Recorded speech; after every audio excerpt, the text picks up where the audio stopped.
اعوذ باللہ من الشیطان الرجیم بسم اللہ الرحمن الرحیم الحمد للہ رب العالمین الرحمن الرحیم مالک یوم الدین ایاک نعبد و ایاک نستعین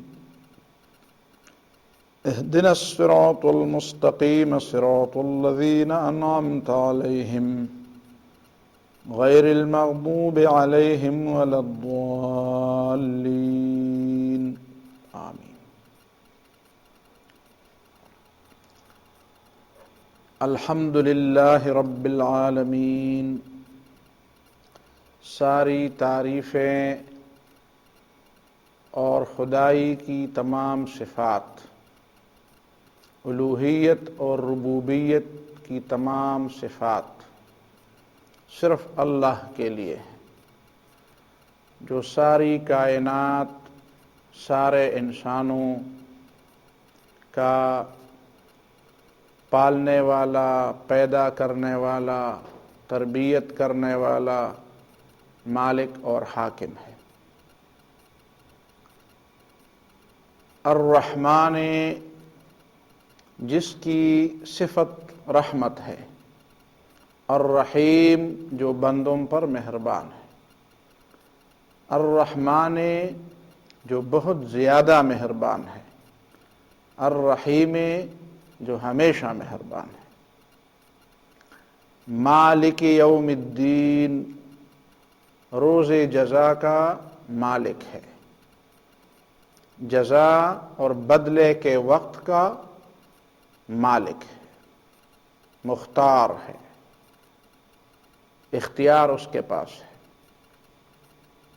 اور جب یہ صورت ہے اور جب یہ حالت ہے کہ اللہ رب العالمین کے لیے خدائی کی تمام صفات ہیں اور صرف اسی کے لیے ہیں، اور جو ہم اور اس تمام کائنات کا پیدا کرنے والا ہے، ہماری ضرورتیں پوری کرنے والا ہے، اور ہمارا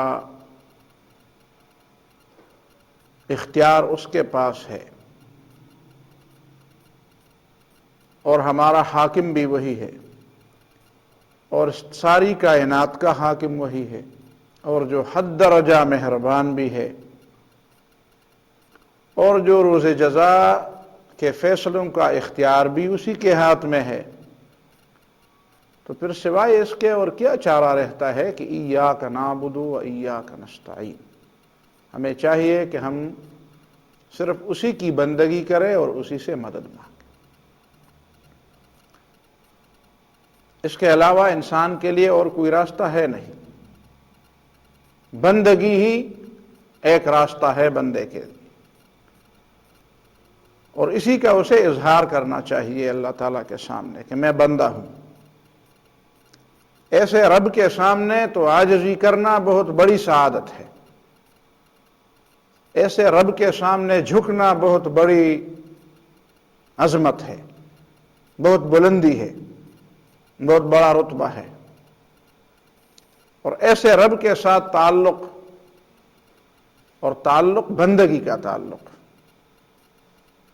محبت کا تعلق، محبت اس بندگی کی بنیاد ہوگی، لیکن تعلق محبت کی بنیاد پر جو ہوگا وہ بندگی کا ہوگا. ضروری نہیں ہے کہ ہر تعلق برابری کی سطح پر ہو. اللہ رب العالمین کے ساتھ تعلق بندے کا بندگی کا ہونا چاہیے، اور اسی بندگی کے لیے پھر اللہ تعالیٰ کی مدد بھی ہونی چاہیے، اللہ تعالیٰ سے مدد بھی مانگنی چاہیے. یہ وہ حصہ ہے جو انسان اور اس کے رب کے ساتھ تعلق کا اظہار اس سے ہوتا ہے. سورہ فاتحہ کا یہ حصہ. عبادت، جس طرح ابھی آپ نے سنا، انسان کی تخلیق کا مقصد ہے اور جنوں کی تخلیق کا مقصد ہے. وَمَا خَلَقْتُ الْجِنَّ وَالْإِنسَ إِلَّا لِيَعْبُدُونِ. تخلیق جن و انس کا مقصد اللہ کی بندگی ہے، اور کوئی اس کی زندگی کا مقصد ہے نہیں. اور رزق کمانا یہ انسان کی ضرورت تو ہے لیکن مقصد تخلیق نہیں ہے. اسی لیے ساتھ فوراً فرمایا گیا کہ ما اريد منهم من رزق وما اريد ان يطعمون. میں نہ یہ چاہتا ہوں کہ یہ اپنے لیے روزی پیدا کرنے اور نہ یہ مجھے اس کی ضرورت ہے کہ مجھے کھلائیں، بلکہ اللہ تعالیٰ خود دوسروں کو کھلانے والا ہے. یہ جس کو ہم بندگی کہتے ہیں اور عربی میں اس کو عبادت کہتے ہیں. آپ حیران ہوں گے، عبادت عربی کا لفظ ہے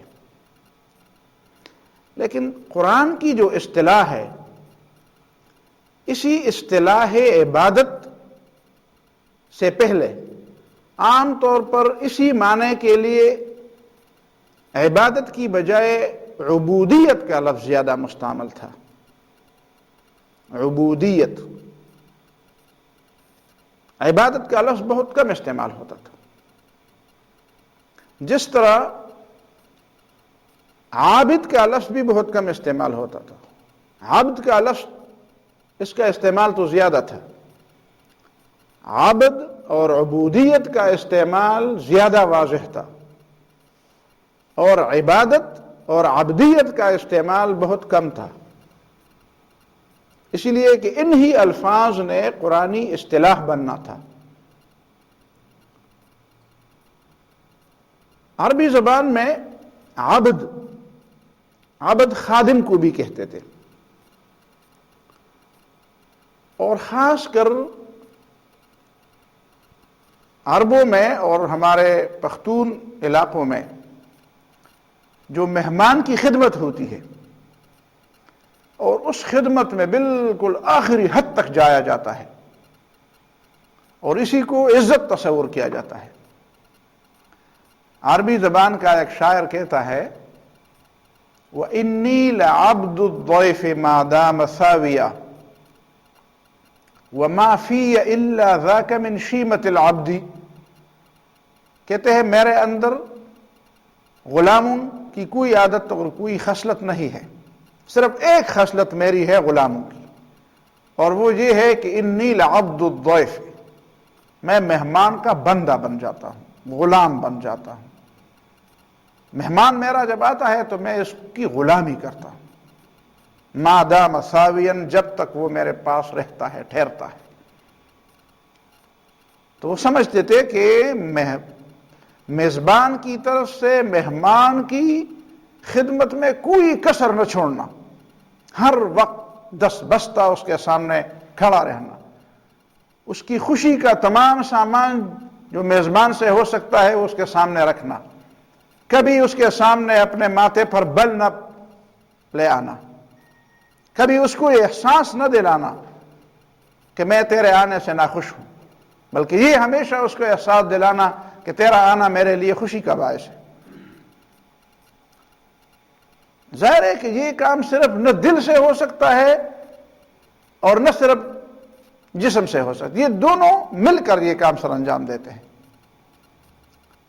دل و جان سے خدمت، جس طرح ایک اصطلاح ہے دل و جان سے خدمت، تو دل و جان سے خدمت کا معنی یہ ہے کہ ذہنی طور پر بھی اس کے سامنے پست ہوا جائے، ذہنی طور پر بھی اس کے سامنے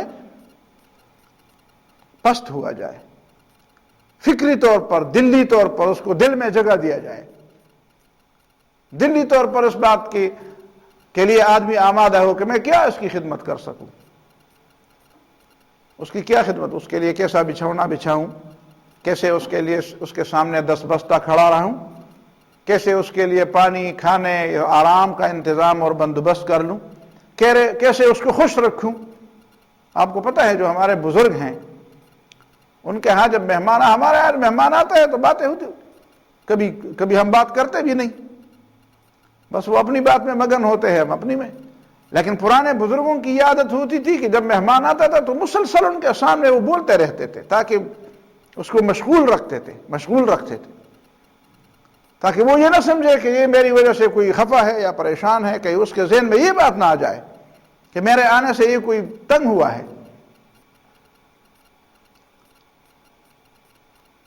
اسی طرح عربی زبان میں کسی کے لیے دل و جان سے کسی کے حصول کے لیے زبردست دوڑ دھوپ کرنا، کسی کے حصول کے لیے، کسی چیز کے حصول کے لیے زبردست قسم کی دوڑ دھوپ کرنا، اسی کو بھی عبادت سے تعبیر کرتے تھے۔ اری المال عند الباخلین معبدا، شاعر کہتا ہے میں دیکھتا ہوں کہ کنجوسوں کے سامنے، کنجوسوں کو جب میں دیکھتا ہوں تو کنجوسوں کے ہاں مال کی عبادت ہوتی ہے، کنجوسوں کے ہاں مال کی عبادت ہوتی ہے۔ اری المال عند الباخلین معبدا، جس طرح علامہ اقبال نے فرمایا تھا مال را گر بہر دی باشی حمول، نعم مال صالح گوید رسول۔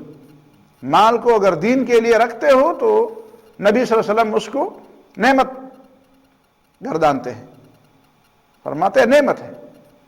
اندری حکمت نداری گر نظر، تو غلام و خواجہ تو سیم و زر۔ یہ حکمت اگر تیرے پیش نظر نہیں ہے تو پھر تو اس کا بندہ ہے اور تیرا مالک سیم و زر ہے، سونا چاندی تیرا مالک ہے پھر، اور تو اس کا بندہ۔ اس طرح اردو میں انہوں نے، اسی طرح عربی میں اری المال عند الباخلین معبدا، عبادت، عبد غلام کو کہتے ہیں، عبد۔ رسول اللہ صلی اللہ علیہ وسلم کھانے کے بارے میں فرماتے تھے آکل کما یأکل العبد، میں ایسا کھانے کے لیے بیٹھتا ہوں جس طرح ایک غلام بیٹھتا ہے۔ غلام اپنے آقا کے سامنے کھانے کے لیے کیسے بیٹھتا ہے؟ اس کے بیٹھنے سے اس تضرع، عاجزی، کمزوری یہ ظاہر ہو جاتی ہے، اس کے بیٹھنے سے، اس کے بیٹھنے کے انداز سے تضرع اور عاجزی ظاہر ہوتی ہے۔ طریق معبد، معبد ایسا راستہ جو مسافروں کے چلتے چلتے وہ بالکل ایسا ہو گیا ہو کہ وہ پست ہو گیا ہو، راستہ پست ہو جاتا ہے۔ پرانے زمانے کے کچے راستوں کی بات ہے۔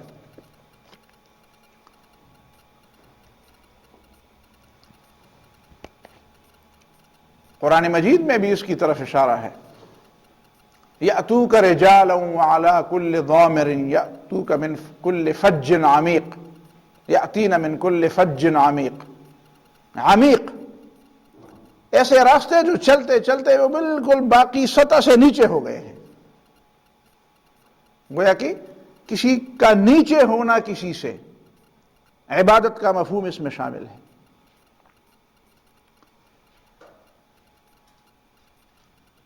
تو گویا کہ ان تمام الفاظ کو جمع کر کے ہمارے ذہن کے اندر عبادت کا جو مفہوم آتا ہے اس میں دو تین چیزیں شامل ہیں۔ دلی اور ذہنی طور پر کسی کے مقابلے میں اپنے آپ کو کمتر سمجھا جائے، ذہنی اور فکری لحاظ سے اپنے آپ کو کسی کے مقابلے میں کمتر سمجھا جائے اور اسی کو فکری اور علمی لحاظ سے برتر سمجھا جائے،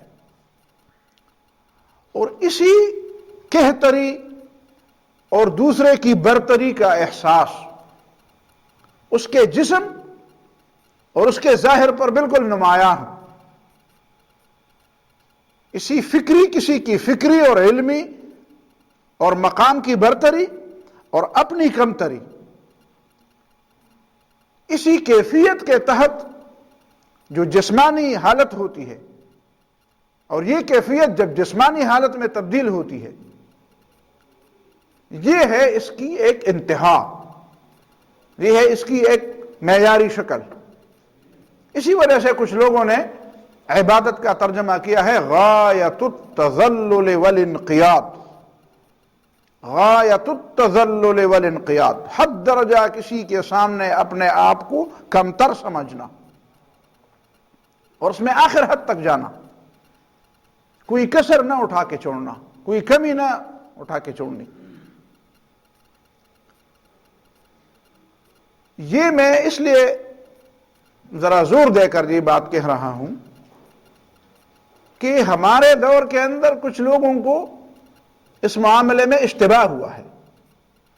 جب ہم کہتے ہیں کہ عبادت کا مفہوم اس میں اطاعت، ظاہری طور پر اطاعت، کسی کی بات ماننا اور کسی کے سامنے جھکنا، دل و جان سے جھکنا، دل و جان سے اس کی برتری تسلیم کرتے ہوئے اس کے سامنے سپر ڈالنا، سپر انداز ہونا، اپنے اختیارات سے دستبردار ہونا، صرف ذہنی اور فکری لحاظ سے بھی نہیں. جس طرح غلام کو آپ دیکھتے ہیں نا، غلام کیا کرتا ہے؟ جو کسی کا غلام نے تو غلام دیکھے نہیں ہے، پڑھے تو ہیں. غلام یہ ہوتا ہے کہ جب وہ اپنے آقا کے بارے میں ذہنی طور پر پست ہوتا ہے، وہ سمجھتا ہے کہ میرا آقا وہ آقا ہے، وہ مجھے جو حکم دے میں مانوں، وہ اس سے ڈرتا ہے اور اس کی شاباش، اس کی طرف سے کسی انعام کی توقع بھی رکھتا ہے کہ میں اچھا کام کروں تو وہ مجھ سے خوش ہو جائے گا، مجھ سے خوش ہو جائے گا تو میرے ساتھ بہتر سلوک کرے گا. اور صرف اس کی یہ دلی حوالگی یا ذہنی پستی یا ذہنی طور پر اس کے اپنے آپ کو حوالہ کر صرف یہ بات بھی نہیں ہوتی، بلکہ وہ جسمانی طور پر بھی اس کے تابعدار. وہ جب کھڑا ہوتا ہے تو دستبستہ کھڑا ہوتا ہے، جب اس کو کہا جاتا ہے دوڑو تو وہ دوڑتا ہے، جب اس کو کہتا ہے کہ رکو تو وہ رکتا ہے، اور جب اس کو کہا جاتا ہے کہ اس طرح کر تو وہ کر لیتا ہے. تو گویا کہ فکری طور پر آمادگی، ذہنی اور دلی طور پر آمادگی جو عمل پر منتج ہو، جس کے ساتھ عمل بھی ہو، صرف یہ نہیں کہ بس دستبستہ کھڑا ہو. اگر وہ حکم دے تو حکم دینے کے بعد وہ حکم مان لیتا ہے، اور حکم اسی لیے مانتا ہے کہ وہ سمجھتا ہے کہ اسے حق ہے کہ مجھے حکم دے، اسے حق ہے کہ مجھے حکم دے. تو یہ چیزیں مل کر عبادت کا ایک تصور بناتی ہے، عبادت کی ایک شکل بناتی ہے. یہ دونوں باتیں اس میں شامل ہیں. لیکن جس طرح ہمارے مسلمانوں پر دوسرے انداز سے زوال آیا تھا، اسی زوال کے نتیجے میں ایک زوال یہ آیا کہ قرآن مجید کی جو بڑی بڑی اصطلاحات تھیں، جن کی بنیاد پر ایمانیات اور اسلام کی تعمیر ہوئی تھی، انہی اصطلاحات کو بھی لوگوں نے آہستہ آہستہ بھلا دیا. حتیٰ کہ ایک وقت ایسا آیا کہ قرآن مجید کی اصطلاح عربی یا عجمی لغات میں بالکل گم ہو گئی، اور لوگ عجمی یا عربی اصطلاحات کی کتابیں اور ڈکشنریاں لے لے کر کہتے تھے کہ نہیں، ان ڈکشنری سے پتہ چلتا ہے کہ اس قرآن کی اس آیت کا معنی یہ ہے. حالانکہ قرآن کسی ڈکشنری کا محتاج نہیں تھا، وہ اس ڈکشنری کی لغت میں نہیں اترا تھا. قرآن نے تو اپنی ایک اصطلاح بنائی تھی. کیا نماز کا یہ معنی اس زمانے کی کسی لغت میں پایا جاتا ہے جس کے لیے قرآن نے صلاۃ کا لفظ استعمال کیا ہے؟ کیا زکوٰۃ اور حج کا یہ معنی اس زمانے کی کسی لغت میں پایا جاتا ہے جس کے لیے قرآن نے حج اور نماز اور زکوٰۃ کے لفظ متعین کیے ہیں، اصطلاح متعین کی ہے؟ تو اور پھر ہمارے زمانے کے کچھ لوگ پھر اعتراض، نہیں جی عبادت کا یہ مفہوم نہیں ہے، رب کا یہ مفہوم نہیں ہے. لیکن اس کے باوجود میں دو حوالے آپ کو دوں. ایک امام بغوی رحمہ اللہ کی تفسیر معالم التنزیل، انہوں نے جو عبادت کا ترجمہ کیا ہے وہ ہمیشہ عبادت کا لفظ جب لکھتے ہیں تو عبادت کے ساتھ طاعت کا لفظ لکھتے ہیں. آج میں نے تقریباً 8-10 جگہ پہ ان کے یہ اصطلاحات دیکھ لی کہ جہاں پہ بھی وہ عبادت کا لفظ لکھتے ہیں وہاں پہ عبادت کے ساتھ طاعت کا لفظ لگاتے ہیں اور کہتے ہیں عبادت تو اطاعت کو کہتے ہیں. الطاعت مع التذلل والخضوع، اور صرف طاعت بھی نہیں، وہ طاعت جو تذلل اور خضوع اور دل کی توجہ کے ساتھ ہو، کہ دل بھی اللہ تعالیٰ کی طرف متوجہ ہو، دل بھی اللہ تعالیٰ کے سامنے پسا ہوا ہو۔ اور لسان العرب جو مشہور کتاب ہے ابن منظور افریقی کی، اس میں تو انہوں نے عبادت کا ترجمہ لکھا ہے العبادت الطاعت۔ عبادت معنی اس کا ہے کسی کی بات ماننا۔ وَكُلُّ مَنْ دَانَ لِمَلِكٍ فَهُوَ عَابِدٌ لَهُ، اور مثال یہ دی ہے کہ جو کسی بادشاہ کی بات مانتا ہے حقیقت میں وہ اس کی عبادت کرتا ہے۔ اور یہ بات پھر میں اس لیے ذرا توجہ کے ساتھ کہ کچھ لوگ سمجھتے ہیں کہ نہیں، عبادت صرف طاعت کو نہیں کہتے، عبادت طاعت کو نہیں کہتے اس لیے کہ دوسرے لوگوں کی تو بھی طاعت ہوتی ہے۔ تو میں سمجھتا ہوں کہ پیغمبر کی اطاعت بھی قرآن مجید نے جو فرمائی، ایک اشارہ میں نے پہلے بھی ایک درس میں کیا تھا لیکن آج بھی وہ بات سن لے کہ وَمَا أَرْسَلْنَا مِن رَّسُولٍ إِلَّا لِيُطَاعَ بِإِذْنِ اللَّهِ، اصل مطاع جس کی بات مانی جاتی ہے بلا قید و شرط وہ تو اللہ تعالیٰ ہے۔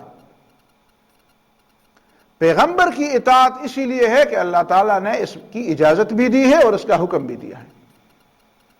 اگر اللہ تعالیٰ کسی پیغمبر کی اطاعت کا حکم نہ دیتا اور اس کی اجازت نہ دیتا تو کسی کے لیے بھی لازم نہیں تھی۔ جب رسول اللہ صلی اللہ علیہ وسلم 40 سال کے تھے اور ابھی پیغمبر نہیں بنے تھے تو کیا ان کی اطاعت لوگوں کے لیے لازم تھی؟ وہی محمد صلی اللہ علیہ وسلم تھے جو پیغمبر ہونے والے تھے، لیکن ان کی اطاعت کسی کے اوپر لازم نہیں تھی۔ اس وقت لازم قرار دی گئی جب اللہ تعالیٰ نے اس کو لازم قرار دیا۔ تو اللہ تعالیٰ کی اطاعت سے آزاد اطاعت جس کی ہو وہ یقیناً عبادت ہے کسی کی، چاہے وہ باپ کی جائے، چاہے وہ کسی اور کی جائے، چاہے وہ بیٹے کی جائے، چاہے وہ بچے کی، اور چاہے وہ بڑے کی جائے، چاہے وہ چھوٹے کی جائے۔ ہاں، اللہ تعالیٰ کی اطاعت کے حدود کے اندر اللہ تعالیٰ نے فرمایا پیغمبر کی اطاعت کرو، تو یہ اللہ تعالیٰ کی اطاعت اور عبادت ہوئی۔ اطاعت پیغمبر کی ہوئی، عبادت اللہ تعالیٰ کی ہوئی، اس لیے کہ حکم اللہ تعالیٰ نے دیا۔ والدین کی بات مانو، بزرگوں کی بات مانو، لیکن ان حدود کے اندر۔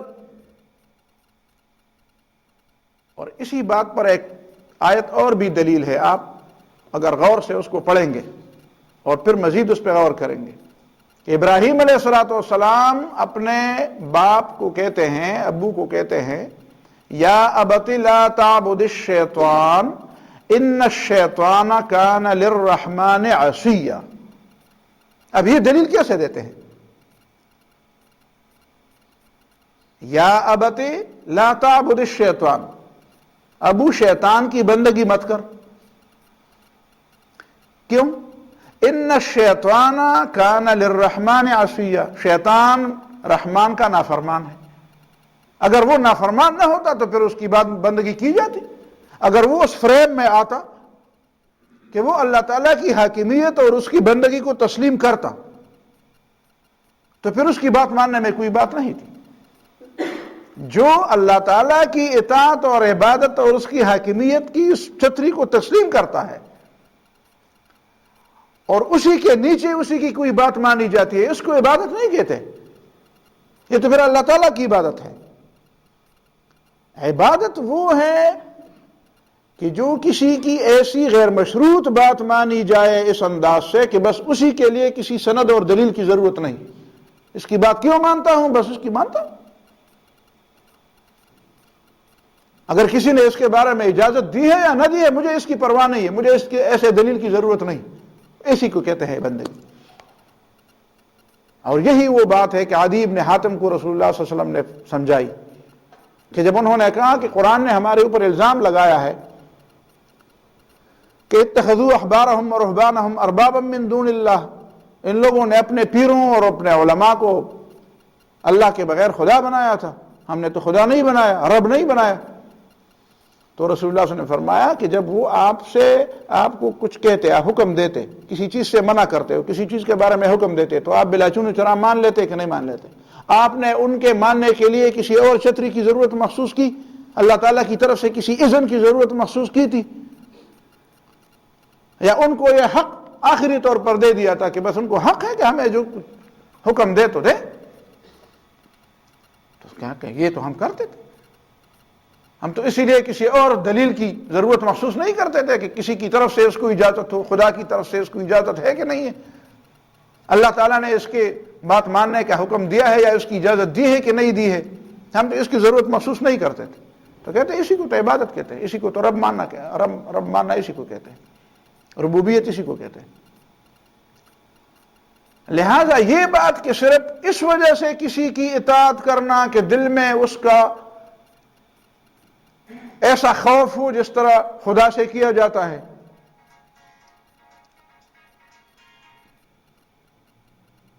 یا دل میں اس سے ایسی توقع ہو جس سے خدا سے رکھی جاتی ہے,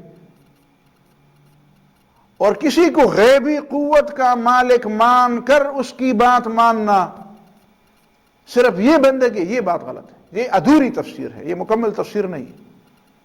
کیا فرعون کی جو لوگ بات مانتے تھے اس کو غیبی قوت کا مالک سمجھتے تھے؟ یا جن احبار اور رہبان کی وہ لوگ بات مانتے تھے ان کو غیبی قوت کا مالک سمجھتے تھے؟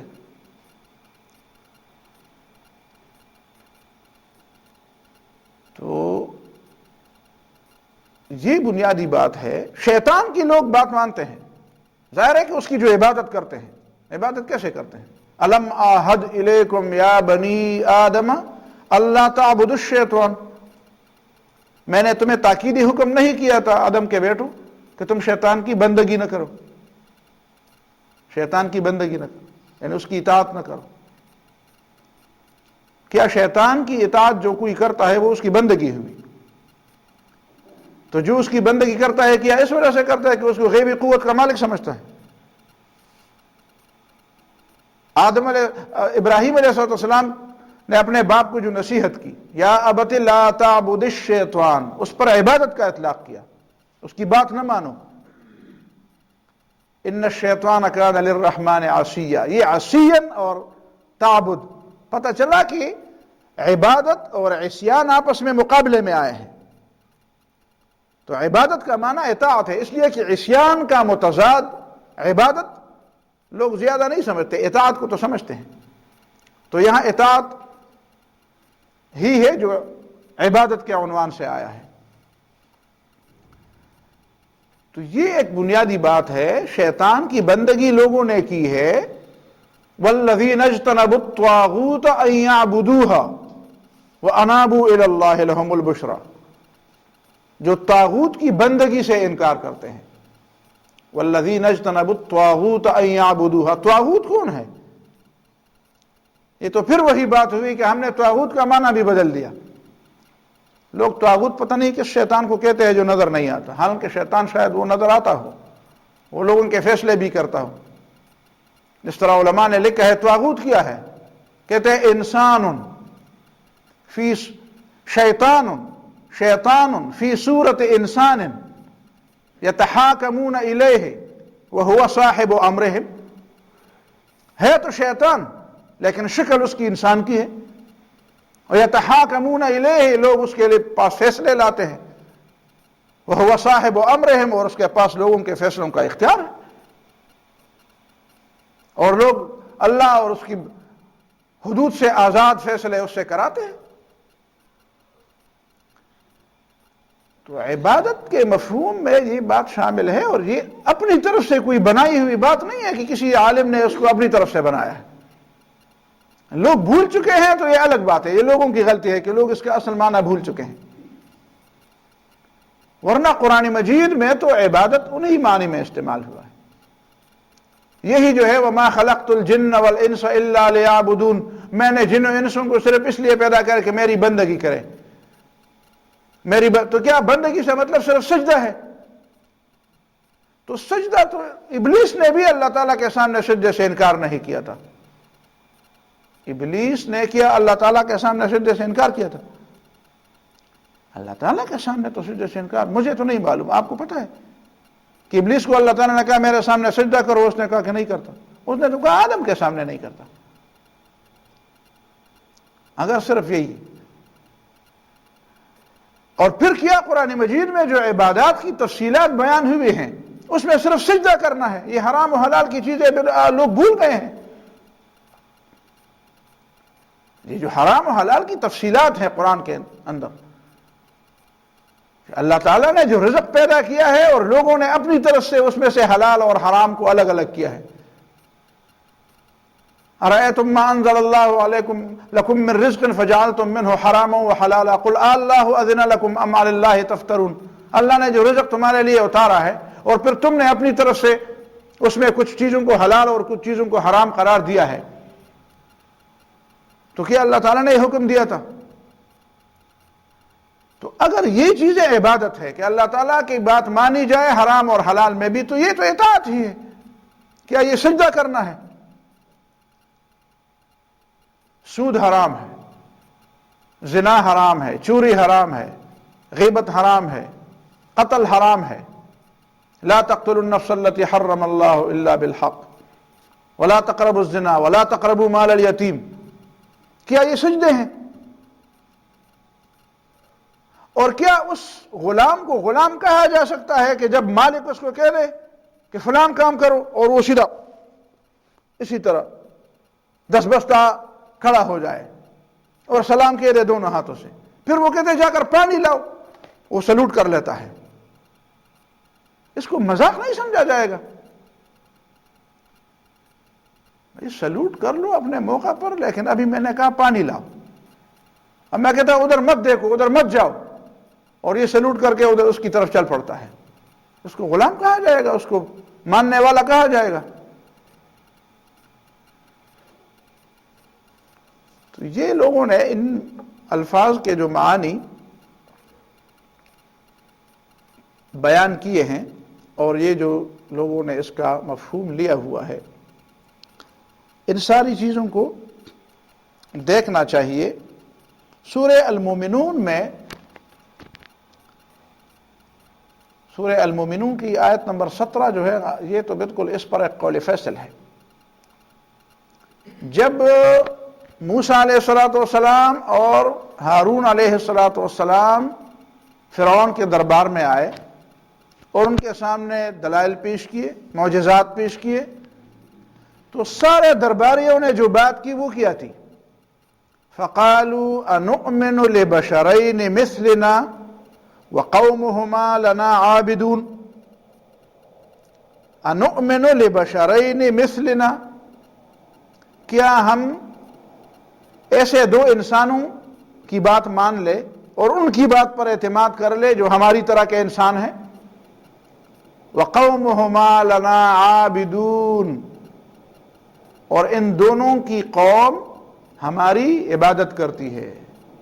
کیا فرعون کو لوگ عالم الغیب مانتے تھے، غیبی قوت کا مالک مانتے تھے؟ اور کیا بنی اسرائیل ایک ایک کر کے فرعون کے سامنے سجدے کرتے تھے اور فرعون سے خیر و شر مانگتے تھے؟ نہیں جی، فرعون کی بات مانتے تھے، فرعون کا حکم مانتے تھے، اور وہ حکم جو اس کے حکومت کے اندر جو نظام چلتا تھا اسی کو مانتے تھے.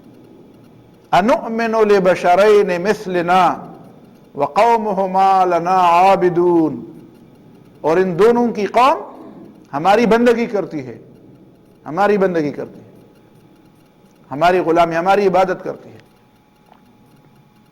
تو یہ عبادت ہے، اور یہ عبادت غیر اللہ، یہ شرک ہے. یہ غیر اللہ کی عبادت ہے، اللہ کو چھوڑ کر کسی اور کی بندگی ہے. اسی بندگی کو شرک کہا گیا ہے. اور جب موسیٰ علیہ السلام ابتدائی طور پر فرعون کے ہاں آئے تو فرعون نے اس کو پہچان لیا. لوگ کہتے ہیں یہ وہی فرعون تھا یا اس سے وہی فرعون تھا جس سے کے زمانے میں موسیٰ علیہ السلام نے مصر چھوڑا تھا، یا بہرحال وہ تھا یا دوسرا تھا. ایک منفتح تھا، دوسرا رامسیس تھا. یہ دوسرا کہتے ہیں رامسیس تھا، لیکن کم از کم اسی خاندان کا تو تھا، اسی گھر کا تو تھا، اس کو تو جانتا تھا. اچھا، الم نربک فینا ولیدا، تو وہی نہیں ہے جو بچپن میں ہمارے گھر میں تھا، ہم نے تمہاری تربیت کی تھی، ہم نے تمہیں پالا پوسا تھا. وَلَبِثْتَ فِينَا مِنْ عُمْرِكَ سِنِينَ، اور اپنی عمر کے کئی سال تم نے ہمارے ہاں گزارے، وَفَعَلْتَ فَعْلَتَكَ الَّتِي فَعَلْتَ، اور تجھے اپنا وہ کام یاد ہے جو تم نے کیا تھا، ہمارے آدمی کو مارا تھا، وَأَنْتَ مِنَ الْكَافِرِينَ، دیکھیں وَأَنْتَ مِنَ الْكَافِرِينَ، تو کافروں میں سے ہے۔ کبھی کبھی کچھ لوگ اپنا نام دوسروں کو دیتے ہیں،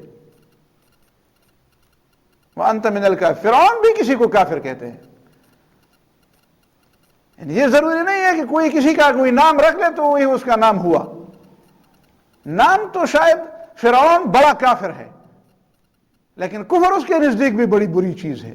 وَأَنْتَ مِنَ الْكَافِرِينَ، فرعون موسیٰ کو کافر کہتے ہیں، حالانکہ موسیٰ علیہ السلام توحید کے اس زمانے کے سردار اور علمبردار ہیں، قافلِ توحید کے سالار ہیں، اور فرعون قافلِ کفر کے سالار ہیں، لیکن قافلِ کفر کا سالار موسیٰ علیہ السلام کو کہتا ہے وَأَنْتَ مِنَ الْكَافِرِينَ۔ اور پھر جب موسیٰ علیہ السلام اس کا جواب دیتے ہیں تو کیا کہتے ہیں؟ وَتِلْكَ نِعْمَةٌ تَمُنُّهَا عَلَيَّ أَنْ عَبَّدْتَ بَنِي إِسْرَائِيلَ، وَتِلْكَ نِعْمَةٌ تَمُنُّهَا عَلَيَّ، یہ بھی کوئی احسان ہے جو تم مجھ پر جتلاتے ہو کہ میں بچپن میں تمہارے گھر میں رہا، ان عبدت بنی اسرائیل، اور اسی لیے میں تمہارے گھر میں رہا کہ تو نے بنی اسرائیل کو غلام بنایا تھا، تو بنی اسرائیل سے اپنی بندگی کراتا تھا، ورنہ میرا تو گھر تھا جس میں میں پیدا ہوا، میرے والدین مجھے پال سکتے تھے۔ تو اس کو نہیں دیکھتا کہ میرے والدین نے کیوں مجھے صندوق میں ڈال کر دریا کے حوالے کر دیا اور دریا کا پانی چلتے چلتے تمہارے گھر مجھے لے آیا۔ اسی کو تو دیکھتا ہے کہ میں تمہارے گھر میں میری پرورش ہے، اسی کو نہیں دیکھتا کہ میری ماں کیوں مجبور ہوئی کہ اس نے مجھے دریا میں ڈالا۔ کیا کوئی ماں اپنا بچہ دریا میں ڈالتی ہے؟ اور کیا ایک ماں اپنے بچے کو نہیں پال سکتی؟ ان عبدت بنی اسرائیل، عبد یعبد تعبیدا، کسی کو بندہ بنانا، کسی کو غلام بنانا۔ تو نے بنی اسرائیل کو غلام بنایا تھا، بدترین غلامی تھی۔ تو ان کے بچوں کو قتل کر دیتا تھا، تو بچے کے قتل کے ڈر سے میری ماں نے مجھے صندوق میں ڈال کے دریا میں پھینک دیا۔ اور تو اس طرح نہ کرتا، اس طرح ظلم نہ کرتا، ان کو اپنے کو خدا نہ سمجھتا اور لوگوں کو اپنا بندہ نہ سمجھتا، تو ظاہر ہے پھر میری ماں مجھے نہ ڈالتی دریا میں۔ تو یہ وہ بنیادی باتیں ہیں کہ عبادت کے اندر یہ دونوں باتیں شامل ہیں۔ ایاک نعبد، ہم صرف تیری ہی بندگی کرتے ہیں، ذہنی غلامی بھی، فکری غلامی بھی۔ اور لوگوں کو یہ بات ذرا بری لگے گی کہ فکری اور ذہنی غلامی یا اللہ تعالیٰ کے مقابلے میں پستی، میں سمجھتا ہوں کہ یہ بات ایسی نہیں ہے۔ اگر انسان رب کو چھوڑ کر کہ رب کے مقابلے میں ذہنی پستی اختیار نہیں کرتا تو پھر کسی انسان کے مقابلے میں پستی اختیار کرے گا، اور ایک انسان نہیں پھر کئی انسانوں کے سامنے۔ اور آج کل تو لوگوں نے انسان کو نعوذ باللہ من ذالک خدا بنایا ہوا ہے، خدا کو چھوڑ کر انسان کی خدائی کے قائل ہو رہے ہیں، لوگ انسان کو خدائی کا درجہ دے رہے ہیں،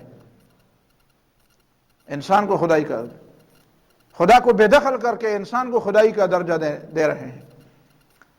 یہ کیسے نہیں ہو سکتا ہے کہ ایک انسان دوسرے کے لیے خدا بن جائے؟ یہ تو انسانیت کی توہین ہے۔ انسانیت کی اس سے بدتر توہین اور کیا ہوگی کہ ایک انسان کا غلام بن جائے۔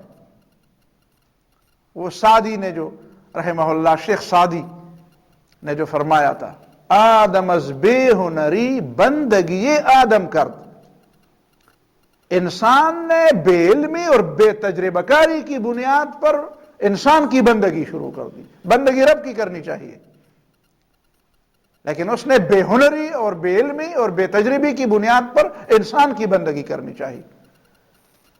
گوہرے داشت ولے نظر قبا او جم کرد، یا تو کسی مذہبی پیشوا کے سامنے وہ جھکا، اس کو خدا بنا لیا، احبارہم و رہبانہم، اور یا کسی بادشاہ اور فرعون کو خدا بنا لیا۔ گوہرے داشت، اس کے اندر ایک زبردست قسم کی قیمتی چیز تھی، وہ آزادی تھی حقیقت میں، وہ اس کے لیے انسانیت کی بہت بڑا ایک معیار تھا، ایک معراج تھا اس کے پاس، بہت بلندی پہ پہنچنے کے لیے اس کے پاس ایک اہلیت تھی۔ ولی نظر قبا او جم کر، لیکن اسی دل اور دماغ کے اندر اس نے یا قبا جبے و دستار کی بندگی اور یا کسی بادشاہ کی بندگی، یعنی در قید غلامیز سگان خوار ترست، من ندیدم کے سگے پیش سگے سر خم کرد، وہ تو پھر غلامی میں کتوں سے بھی آگے چلا گیا، کوئی کتا دوسرے کتے کے سامنے سر نہیں جھکاتا، انسان کے سامنے سر جھکاتا ہے۔ تو اگر کوئی انسان یہ سمجھے کہ اچھا مجھے یہ کہا جا رہا ہے کہ ذہنی اور جسمانی، دل اور جان، ظاہری اور باطنی طور پر اپنے رب کے سامنے جھکو اور سپر ڈالو، اپنے آپ کو اس کے سامنے اس کے حوالے کر دو، تو یہ گویا کہ میری توہین ہے، تو یہ توہین نہیں ہے، یہ عظمت ہے، یہ عظمت ہے، یہ بڑائی ہے کہ آدمی صرف اپنے خالق کے سامنے جھکے، اور خالق کے سامنے نہیں جھکے گا اور اس عظمت سے انکار کرے گا تو پھر انسان کے سامنے جھکے گا، اور یہ سب سے بڑی ضلالت ہوگی، بڑی ضلالت، یہ ضلالت ہے۔ پھر انسان کے سامنے انسان کا جھکنا، انسان کی تخلیق کردہ، انسان کے پیدا کردہ نظریات، انسان کے بنائے ہوئے نظریات دل و جان سے تسلیم کرنا، یہ ضلالت ہے، انسان کے لیے ذلت ہے۔ اس میں کون سی عظمت ہے؟ اس میں تو عظمت نہیں ہے۔ انسان کی عظمت اس سے بالاتر ہے کہ وہ کسی انسان کے بارے میں سوچے کہ اچھا وہ اتنی بڑی چیز ہے کہ اس نے میرے لیے زندگی کا طریقہ بنایا ہے، اس کا دماغ اتنا عالی ہے، اس کی فکر اتنی بڑی ہے، اتنی وسیع ہے کہ اس نے انسانوں کے لیے اصول بنائے ہیں، باقی انسانوں کو اس کے سامنے جھکنا چاہیے۔ تو اگر وہ اللہ کے سامنے نہیں جھکتا تو پھر انسانوں کے سامنے جھکے گا، اور انسان کے سامنے جو جھکے گا تو رفعت نہیں پائے گا، وہ گرتا چلا جائے گا۔ وَمَن يُشْرِكْ بِاللَّهِ فَكَأَنَّمَا خَرَّ مِنَ السَّمَاءِ فَتَخْطَفُهُ الطَّيْرُ أَوْ تَهْوِي بِهِ الرِّيحُ فِي مَكَانٍ سَحِيقٍ۔ شرک جس نے کیا، فَكَأَنَّمَا خَرَّ مِنَ السَّمَاءِ، گویا یہ توحید کی وجہ سے آسمان پر چڑھ رہا تھا، لیکن جب اس نے شرک کیا تو گویا وہ آسمان سے گر گیا، اور جتنا اوپر گیا تھا اتنا نیچے گر گیا۔ فَكَأَنَّمَا خَرَّ مِنَ السَّمَاءِ، گویا کہ وہ آسمان سے نیچے گرا۔ پھر آسمان سے جب نیچے گرتا ہے تو پھر کیا ہوا؟ پھر دو طریقے ہیں، فَتَخْطَفُهُ الطَّيْرُ، یا تو پرندے اس کو اچک لیں گے، اور تَهْوِي بِهِ الرِّيحُ فِي مَكَانٍ سَحِيقٍ، یا ہوا اس کو ایک دور کے کھڈ میں، دور کے ایک خندق میں، کھڈے میں جا کے گرائے گا۔ دو باتیں ہیں، یا تو وہ کسی دوسرے انسان کے ہاتھے چھڑے گا، دوسرے انسان کے ہاتھے چھڑے گا، فَتَخْطَفُهُ الرِّيحُ أَوْ فَتَخْطَفُهُ الطَّيْرُ، طیر، جس طرح گدھ اس فضا میں گھوم رہے ہیں، گدھ جو ہوتے ہیں مردار خور جانور، وہ ان فضا میں گھوم رہے ہیں، ان کو پتہ ہوتا ہے کہاں پہ مردار کی بو سے اس کو پتہ چل جاتا ہے کہاں پہ مردار پڑا ہے۔ اسی طرح وہ انسان جو توحید کو چھوڑ کر نیچے گرتا ہے، تو اسی طرح کچھ لیڈر دنیا میں دیکھ رہے ہیں، ان کے جاسوس پھیلے ہوئے ہیں، کہاں پہ ایسی کوئی چیز ہے جو بکاؤ مال کہاں ہے، فروخت کے لیے کون سی منڈی میں کون سا انسان پیش ہوا ہے، کون سا ہے جو اپنا دماغ برائے فروخت، جو اپنا دل برائے فروخت، جو اپنا سر برائے فروخت پیش کر چکا ہے، تو پھر وہ اس کو خرید لیتے ہیں۔ فَتَخْطَفُهُ الطَّيْرُ، اور پھر اس خریدنے میں پھر جس طرح بولی ہوتی ہے، تَخْطَفُهُ الطَّيْرُ، اس میں بولی کا ایک مفہوم ہے، ایک اچک لیتا ہے، دوسرا اس پہ جھپٹتا ہے، تیسرا بھی جھپٹتا ہے، دوسرا اس کو اپنی طرف کھینچتا ہے۔ مختلف قسم کے نظریات والے، نظریات کے علمبردار، ایک اس کو ایک طرف کھینچتا ہے، دوسرا دوسری طرف کھینچتا ہے، اور پھر کبھی یہ حیران ہوتا ہے کہ اس طرف جاؤں کہ اس طرف جاؤں، پھر وہ آپس میں پھاڑتے ہیں اس کو، او تہوی بہ الریح فی مکان سحیق، یا وہ خواہش نفس کا غلام بن جائے گا. بس دو باتیں ہوں گی، یا کسی کے ہتھے چھڑے گا، یا کسی لیڈر اور کسی گمراہ کے ہتھے چھڑے گا اور وہ اس کو کھا لے گا. وہ اس کو یہ نہیں کہے گا کہ تمہیں کچھ ملے گا، نہیں، ان کو کھانے کی، ان کو سواری کے لیے جانوروں کی ضرورت ہے، ان کو سواریوں کے لیے جانوروں کی ضرورت ہوتی ہے، وہ انسانوں پر سواری کرنا چاہتے ہیں. ایسے لوگ جب ان کو ملتے ہیں تو پھر ان کو سواری کے لیے لوگ میسر آتے ہیں، سواری کرتے ہیں. پھر اس کو پوری دنیا کی تاریخ دیکھ لیں اور پرانی تاریخ میں دیکھ لیں، ابھی خود اپنے اس دور کے اندر جو کچھ ہوتا ہے اس کو دیکھ لیں. جب انسان اپنے آپ کو بیچنے کے لیے بقاء مال بنا کر منڈی میں پیش کرتا ہے تو خریدار ملتے ہیں، اور پھر اس کو کچھ نہیں ملتا، ان کو ملتا ہے، ان کی سواری کے لیے ملتا ہے. اور پھر جب ٹیشو پیپر پر ناک پونجتے ہیں تو پھر پھینک دیتے ہیں، پھر پرواہ نہیں کرتے کسی کی جب مطلب پورا ہو جاتا ہے. او تہوی بہ الریح فی مکان سحیق، یا انسان خواہشات کا بندہ بن جاتا ہے. تو یہ دو باتیں ہیں. اب تین باتوں میں ہمیں انتخاب ہے، یا تو اللہ تعالیٰ کی بندگی، ایاک نعبد، یا تو اللہ تعالیٰ کی بندگی کرے. اللہ تعالیٰ کی بندگی کرے تو چڑھتے رہیں، چڑھتے رہیں، آسمان کی بلندیوں پر چڑھتے رہیں. اور اللہ تعالیٰ رب ہے، پہلے بتایا گیا رب ہے، وہ انسان کی ضرورتوں کو جانتا ہے، اس کو پورا کرتا ہے، اس کو اٹھاتا ہے، اور اتنا اٹھاتا ہے کہ انسان کے ذہن میں نہیں ہوتا کہ اتنا مجھے اٹھایا. ہم میں سے ہر شخص اپنے ماضی کو دیکھے کہ ہم کیا تھے اور کیسے ہمیں اٹھایا اللہ تعالیٰ نے. تو اٹھاتا ہے. اللہ تعالیٰ نے کچھ لینا نہیں ہے کسی سے، دینا ہے. وہ لینے والا نہیں، دینے والا ہے. لیکن اگر یہ کسی کو منظور نہیں ہے کہ وہ اللہ کی بندگی کرے، اللہ کی عبادت کرے، وہ سمجھتا ہے کہ یہ میری شان کے خلاف ہے، تو پھر دو باتوں کے لیے اپنے آپ کو تیار کرے، یا تو کسی کی سواری بن جائے، اور یا خواہش نفس کا بندہ بن جائے اور کسی دور کے گھڑے میں جا کے اس کو پھینک دے. اس کو خواہشات انسان کو اٹھاتے نہیں ہیں، خواہشات انسان کو پھینکتے ہیں، خواہشات انسان کو نیچے لے جاتے ہیں. اور خواہشات سے بچنے کا پھر راستہ کون سا ہے؟ اگر اللہ کی بندگی کے حصار میں ہم اپنے آپ کو نہ لیں تو خواہشات کی بندگی سے بچیں گے کیسے؟ اور اگر اللہ تعالیٰ کی بندگی کے ساتھ اپنا تعلق نہ جوڑیں، بندگی کا تعلق اپنے اللہ تعالیٰ کے ساتھ نہ جوڑے، تو کسی لیڈر کے اس کے حملے سے پھر کیسے بچیں؟ اس سے بچنے کے لیے تو پھر اللہ تعالیٰ نے تو ہمیں محمد رسول اللہ دیا تھا نا، کہ وہ لیڈر تھا.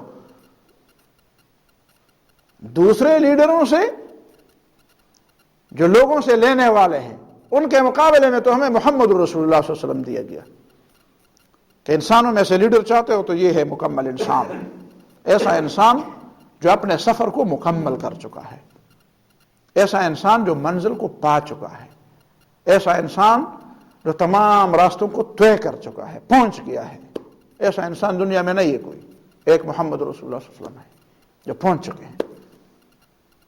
تو لیڈروں سے بچانے کے لیے ہمیں لیڈر بھی دے دیا، ایسا لیڈر جو پہنچا ہوا تھا.